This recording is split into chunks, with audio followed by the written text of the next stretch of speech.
Explosion. Good morning, colleagues. Oh, no. Good morning, colleagues. I'd like to call to order the meeting of the Rules, Policy, and Industrial Relations Committee for December 19, 2024. It is currently 5 minutes after 10 in the morning. No, I'm for there. Madam Secretary, could you please call the roll? Thank you. Good morning again. We're going to start with Director Conroy. Is absent. Garbarino. Here. Grosbull. Here. Hill. Here. Parr. Present. Here. Here. Vice Chair Milton Peters is absent. Chair Hernandez. Here. And President Cochran. Here. Thank you. You have a quorum. You are also committee of the whole still. We also have in the room Directors Giudice, Maston, Rabbit, Rodoni, and Thierry. Thank you very much. The first item we have today is item number 3, which is authorize the general manager to sign the Equity and Infrastructure Project Pledge. And we have Tima Davenport here to present that item for us. Good morning, Tima. Thank you.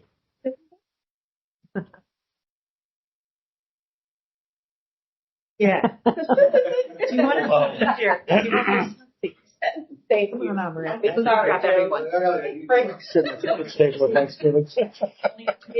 I always get the low chair. I know how it is. We do that. We did that for. I'm the shortest one. I get the low chair. Well, good morning, President Cochran, Chair Hernandez, and Board of Directors and district staff. Thank you for the opportunity to be before you this morning to bring this recommendation forward to authorize the district's general manager to sign the Equity and Infrastructure Project Pledge as a commitment to improving the public infrastructure contracting practices and supporting historically underutilized businesses. The inception of the Equity and Infrastructure Project, or EIP pledge, aims to promote that economic equity and public infrastructure contracting for historically underutilized businesses that we will refer to as hubs. Hubs are defined by the Equity and Infrastructure Project to include disadvantaged, minorities, women, small businesses, or any other categories that have been underutilized firms. The Equity and Infrastructure Project was founded by Philip A. Washington, Denver International Airport CEO, and former U.S. Deputy Secretary of Transportation, John Porcari, and a few others in response to the anticipation of the $1.2 trillion in Infrastructure Investment and Jobs Act.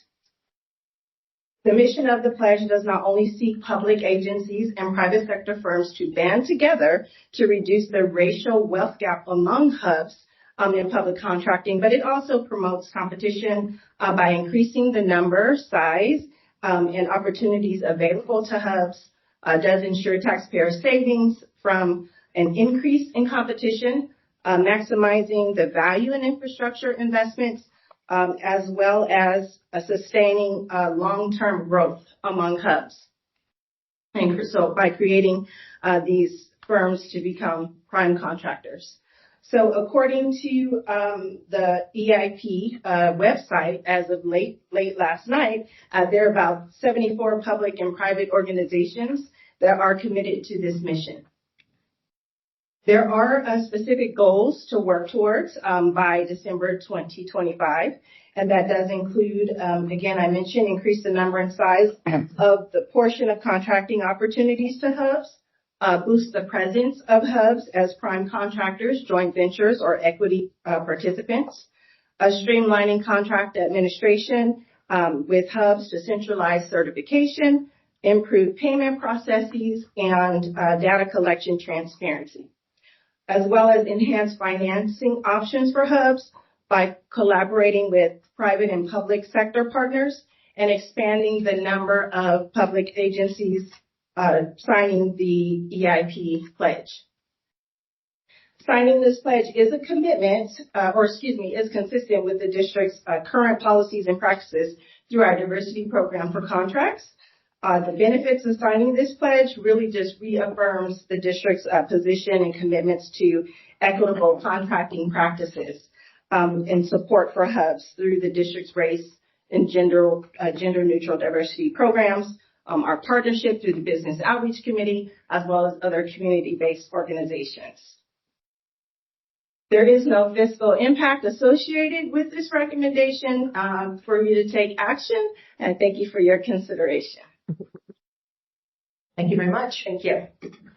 Colleagues, are there any questions or comments? Martina's report. I have a comment. Dr. Thin. I just want to thank you so much, Tina, for that report. I also want to talk about how important it is to have historically underutilized businesses coming to the prime level. A lot of times there's a great barrier because the way that the projects, especially the large infrastructure projects, are bid out, smaller companies cannot compete. So it's very important to take parts of services and pieces of contracts and take them out and allow historically underutilized businesses to come in as primes, because that's how they get the experience to then qualify for a prime on a smaller job. So I just want to explain how important this is.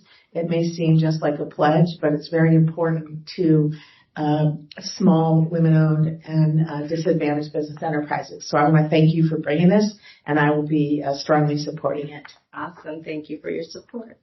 Thank you very much, Director Terry. I'd like to recognize Dennis. He'd like to make a few comments. Yeah, thanks, Madam Chair. Just a couple of things. There was a video conference earlier this week that Kelly and I participated in with about 50 agencies, public and private, on this topic. It was sponsored by the Equity and Infrastructure Project. The keynote person at this, though, was Secretary Pete Buttigieg, who spoke about the importance of this effort. The genesis of this effort is from the White House, and the White House did issue a statement that said the Biden-Harris administration is calling on prospective bipartisan infrastructure law grantees to take action to ensure that SDVs have equitable access to contracting opportunities. Already, states and local agencies are stepping up through the Equity and Infrastructure Project Pledge. Prospective grantees have committed to increase prime contracting opportunities for underserved businesses. And that was from a statement from the White House. There's also a recognition from the White House that California has certain particular challenges with Prop 209, and we certainly have challenges with perhaps the incoming administration at a federal level. And so we think it's important to do this. If the board were to approve it today, there will be a signing ceremony tentatively scheduled for January 13th of all the Bay Area agencies that will be signing this, agencies like SFO, BART, and hopefully Golden Gate. But there'll be an event on the 13th at the Millbrae BART station where someone from the district will participate in that event, as well as leaders from other agencies in the Bay Area. So I just want to give you that context and how a lot of our sister agencies feel this is also very important, particularly at this time. Thank you very much, Dennis. Any other questions or comments? Yes, Director Park. Thank you. Sometimes when we do pledges like this, I go, really? I thought we were already doing this. As people who have been involved in the Rules Committee forever, I think you can tell Sabrina's a champion for it, and I hope that you knew that I was before. I think we do an amazing job. Do we do 100%? I don't know. I don't know how to judge that. But Tima's always on top of it. We do so many outreach programs. She does everything she can to dissect contracts and make sure that we get DBEs. And every time we talk about it, we bemoan the fact that there aren't more. And every time we talk about it, she tells us that she's doing what she can do, that there just aren't that many out there. So maybe we need to encourage our diversity friends to start businesses. Anyway, that's a long way to say thank you, and I hope this doesn't do much new. I hope it just reaffirms who we are. Thank you, Director. Any other questions or comments? I will just echo Barb's comments. Tima, you're a gem. And as I was reading through this item in preparation for the meeting, I was thinking, gosh, I'm so glad Tima's on top of checking all this stuff out and making sure we can get advantage of every opportunity that comes our way. I realize that this is a federal recommendation, strong recommendation from the federal government with regard to the infrastructure plan. But I know there are many other things that you catch and help us to evaluate, entertain as opportunities for the district to be its best self. So thank you very much. And with that, I will ask if there's any public comment on this item. Comment on this item. Thank you very much. Do I have a motion on this item? So moved. I have a first, I'll take a first and a second. I heard two individuals. I think it was, I could be the second and you Director could be the Director first. Chair will be the second. Thank you very Of course. much.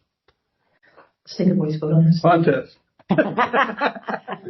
Seniority, you get it. You've been on longer than me. Very diplomatic of you. All those in favor of this item, please say aye. Aye. Is there anyone opposed to this item? No no's. Thank you very much. This item carries. Thank you very much. Thank you so much. Have a wonderful holiday with your families and a prosperous new year. Thank you. Appreciate it. Thank you as well.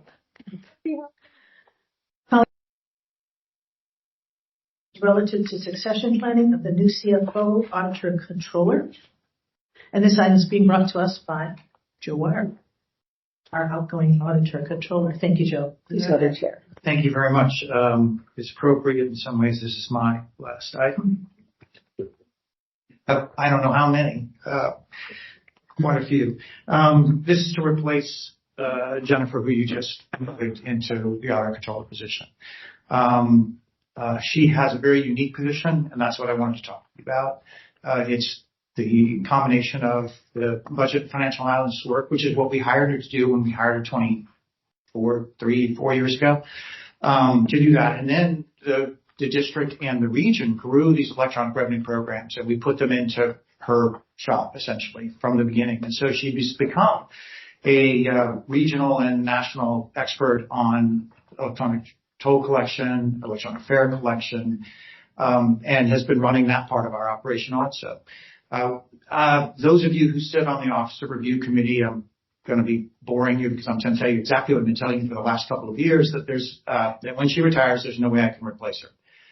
They don't come this way. She didn't come this way. She learned it over all these years. So I will need to split this up and put budget and financial analysis back where it used to be in its own position. And electronic revenue collection is because of a whole department by itself. And that's how, all of our colleagues in sister agencies here in the California that have toll agencies or run these fare programs, that's how they run it. And that's what we'll be looking. So we'll be looking to replace her. And to do that, we will need to hire a director for our ERC program, and we'll need to hire a director for our budget and financial analysis program. Both of those are critical, very critical elements for our district to keep going in the way it needs to go. So that's what this item does. It takes two existing positions that are vacant here. Jennifer's old position is one that's vacant now, of course, and then a program management position in the ERC. And it reclassifies them at the director level. And we would then put those out into the market and look for people to fill those jobs. Added to this, and there's a lot of detail in here about it, but added to this also is the fact that the other thing that I've been talking to the Officer Review Committee a lot about is the fact that when Alice Singh, who is your Director of Fiscal Resource, retires, which is in a year to two, we won't be able to replace her either, unfortunately. Not in the way it was structured. Again, when you have people here a very long time with a lot of capability, you just keep kind of throwing stuff on their desk and growing it and growing it and growing and growing, and then you realize you've gone too far. It worked fine when she was doing that job and I was doing this job because I could back her up. I knew her things. She knew reasonably well, and she taught me the rest. And so we could do that. And then now that both of us will be gone shortly, the district isn't set up to handle all these programs. And they are things like your OPEB trust fund, your deferred compensation program, your commercial paper, your debt program, your healthcare financing and design. She's done a lot of the work on that over the years. All those programs come out of her shop. So what the vision is, and Jennifer shares this also, I wouldn't be here if she didn't, talking about it, is that over the next year or so, this budget financial analyst position will start to absorb and learn and bring into their shop the work that the Director of Fiscal Resources has been doing for you all these years. And when she does eventually retire, essentially that position would go away, and we would at that point have moved all of these activities under the budget and financial resources area. And actually not all of them would go there. Some of them would end up in our accounting area and a few other areas. We'll kind of disperse them into the infrastructure that is the finance office. It'll be a big job. I was definitely not looking forward to it. So I won't be doing it. Of course, she stayed longer and Alice decided to stay longer than me. So it will be under Jennifer and Alice's job to sort of make that happen with whoever these new staff are that we hire. So I would say in a couple of years from now, we'd be back to sort of the level of the organization that you are today. But in the meantime, for the succession planning purposes, it's important that we have these directors, both for running the shops they need to run, the programs they need to run, and for the succession planning part for the Director of Fiscal Resources. With that, I'm happy to answer any other questions about the program, and Jennifer would be, of course, too. Thank you very much, Joe. Any questions or comments on this one? All right, seeing none, I'll just say, appreciate your comments, Joe. Yes, Director Hill, please go ahead. Yeah, just real quickly. I agree very much with this because as I've talked to Dennis, tolls, everything that we do with mobility is going to change radically over the next probably decade, in my opinion. We'll be moving towards mobility as a service, where there are very fewer own cars that people use, but they use others in mass. And trying to manage this with the toll system is going to be very, very difficult and needs attention. So I really support this change because it's going to be too much for one person. Thank you. Thank you. Other questions or comments? I don't see any. So thank you, Joe.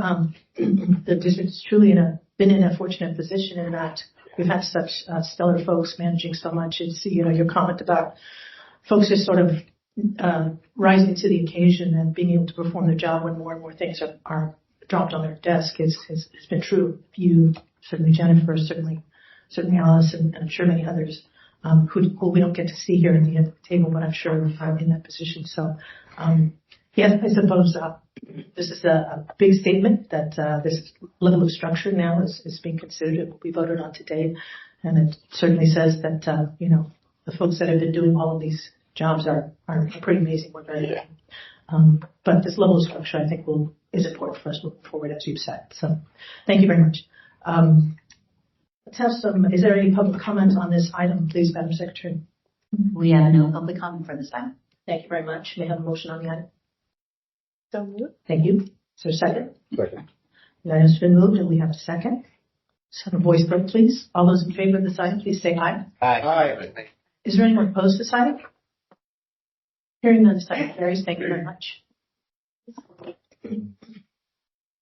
Madam Secretary, is there any other public comment in general on anything that relates to this committee?